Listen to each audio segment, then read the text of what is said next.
La justice passe parfois par l'injustice. Bonjour, bienvenue dans cette vidéo où je vais essayer de vous décrire le mieux ce qu'il faudrait retenir de Mandela et réfléchir à l'impact qu'ont eu ses actions, alors que c'est un des hommes qui a le plus accompli pour la paix des personnes en société. On tend parfois à oublier Nelson Mandela dans des pays comme la France tout simplement parce qu'on ne parle pas presque jamais de lui. À mon sens, on devrait avoir un jour férié ou quelque chose comme ça pour le commémorer, puisque Mandela est non seulement quelqu'un qui a tenté de faire en sorte que les gens dans la région où il vivait vivent mieux et ensemble, mais il a contribué en plus, avec d'autres bien sûr, à montrer la voie pour comment on peut améliorer les choses en société, comment doit se faire une évolution, comment peut se faire une évolution en société.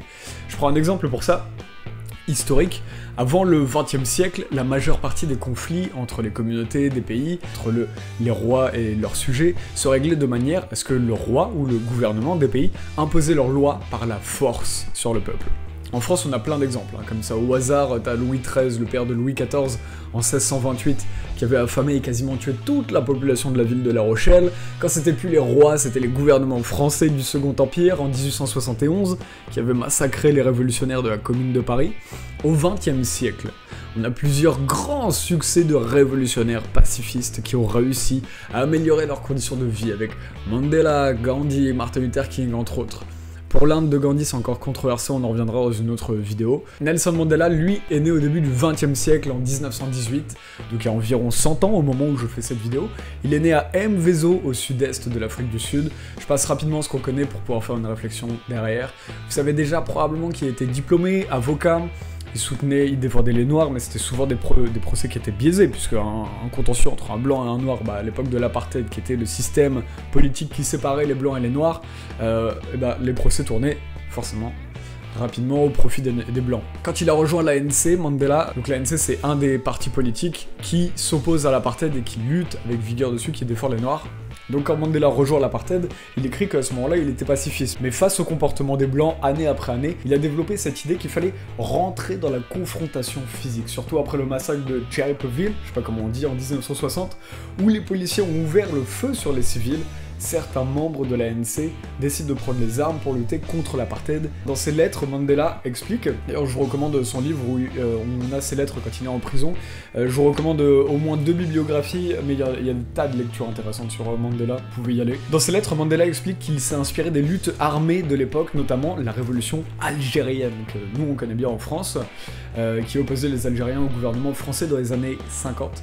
Il étudie comment les Algériens ont lutté en infériorité numérique et avec moins d'armes que les Français, notamment en utilisant les avantages du terrain, de leur terrain.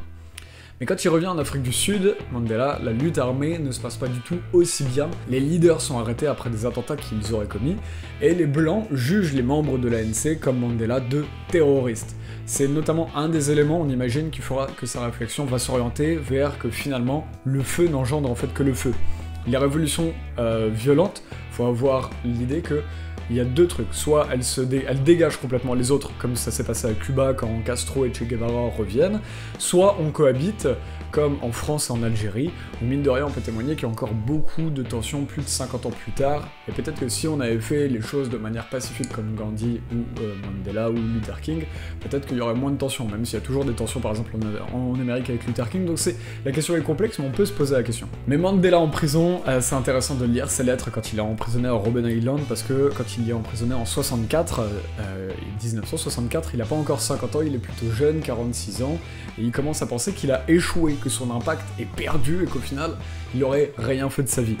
Imaginez-vous, vous êtes emprisonné à 46 ans à vie. Déjà, lui et les autres leaders allaient être tués normalement par la peine de mort et ils y auront échappé puisque les Sud-Africains ne voulaient pas en faire des martyrs. Chose qui a échoué puisque dans les années 80, ça fait une dizaine d'années que Mandela est en prison, puisqu'il est en prison à vie, et la communauté internationale, les gens à l'international s'indignent contre l'apartheid en général et tout. Et du coup, veulent voir Mandela libéré et il en est fait comme une sorte de martyr. Et quand il sort de prison, c'est extrêmement intéressant parce que les Sud-Africains, le gouvernement sud-africain, le libère aussi parce que dehors c'est la guerre civile. Il y a des tensions beaucoup plus fortes que ce qu'on a pu avoir avec les gilets jaunes ou ce genre de trucs. Il y a plusieurs points très intéressants avec Mandela, on pourra en parler pendant 4 heures, mais on va prendre un seul point là ici.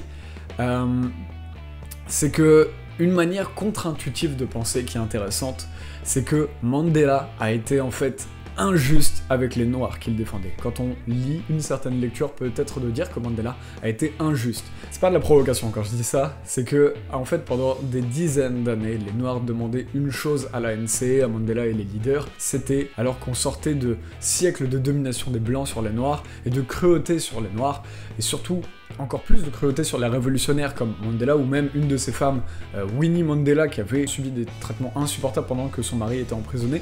Et donc tous ces maltraités du pays demandaient une chose, que les Blancs payent, que les Occidentaux payent, qu'ils souffrent aussi comme vengeance pour ce qu'ils avaient fait, même si certains Blancs étaient trop jeunes, pour ce que leurs ancêtres avaient fait.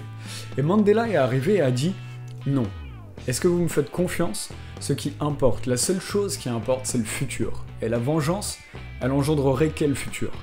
La vengeance engendre la vengeance. Encore une fois, les flammes engendrent les flammes. » Ce qu'a fait Mandela, c'est de dire que la meilleure solution qu'ils avaient, c'est d'abord de casser l'apartheid, et de maintenant ensuite, on est dans le même bateau.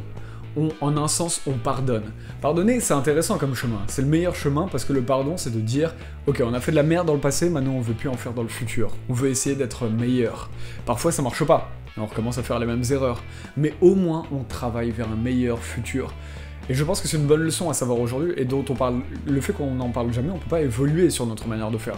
Puisque aujourd'hui, dans des conflits, combien réagiraient comme Mandela ? De dire « Non, non, ceux qui ont fait de la merde ne doivent pas payer. » Aujourd'hui, on a l'impression que tout le monde demande à tout le monde de payer, au moment où je fais la vidéo. Alors que Mandela a dit, on va être injuste dans un premier temps, pour ensuite pardonner et peut-être avoir une vraie justice, vivre tous ensemble. Je referai d'autres vidéos sur Mandela, si là ça vous fait réagir, n'hésitez pas à mettre dans les commentaires, mettez un like s'il vous plaît, et on se revoit très bientôt dans une autre vidéo. Ciao ciao, bye bye.